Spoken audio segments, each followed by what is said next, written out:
शिवसेनेचे सुधीर सूर्यवंशी यांना उभाटा शिवसेना गटातून निष्कासित केल्याचं वृत्त वर्तमानपत्रात झळकलं। सुधीर सूर्यवंशी यांनी पत्रकार परिषदेचे आयोजन करून या आरोपाचं खंडन केलं आहे। आपल्याला उभाटा गटाकडून उपनेते पद मिळाल्याचं त्यांनी सांगितलं। आपण शिवसेनेची अनेक पद भूषवत इथपर्यंत आलोय असं ते म्हणाले। आणि मग सामन्यात आलं सुधीर सूर्यवंशीला केलं।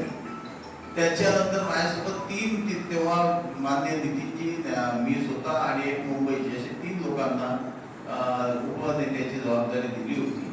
त्यात एक नितीनजीला काही जिल्हे देऊन त्यांना त्यांची जबाबदारी दिली की जिल्हा परिषद पंचायत समिती याच्यासाठी बांधावे, त्याचा अनुभव चांगला आहे म्हणून ते बांधावे असं त्यांना जबाबदारी दिली। आणि ती जबाबदारी फक्त सांगण्यात आली। त्या जबाबदारीच्या ह्याच्यात कुठंच असं म्हटलं नाही आहे की सुधीर सूर्यवंशीला काढलं।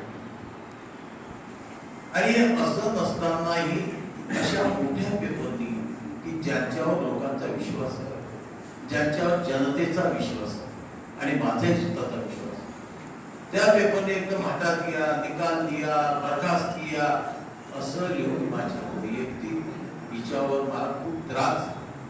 मी त्या दिवशी प्रेस कॉन्फरन्स एवढ्यासाठी घेतली होती, परंतु माझी आई आजारी असल्यामुळे मी नाही येऊ शकलो म्हणून मी पहिले सांगितलं की येऊ नाही शकत, मला विरोध नाही। पण त्याचाही अर्थ काही जणांनी काढला आहे, कन्फर्म आहे बोले उसको निकाली की करके तो आए करके तो भागे।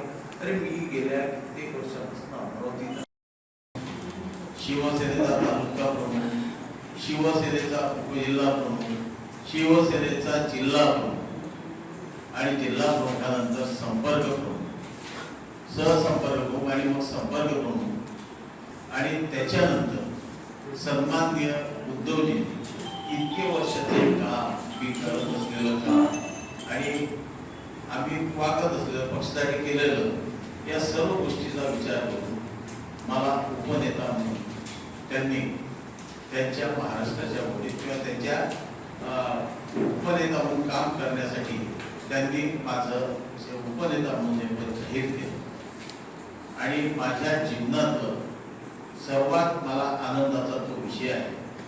तर प्रतिभोलय माहिती आहे, आम्ही इकडे काम करतो, परंतु आजपर्यंत हे उपनेता पद हे अत्यंत मानाचं असं मोठं पद हे पक्षाने आम्हाला दिलं। शिवसेना उभाटा गटाला घरघर लागल्याचं वृत्त प्रसारित झालं होतं।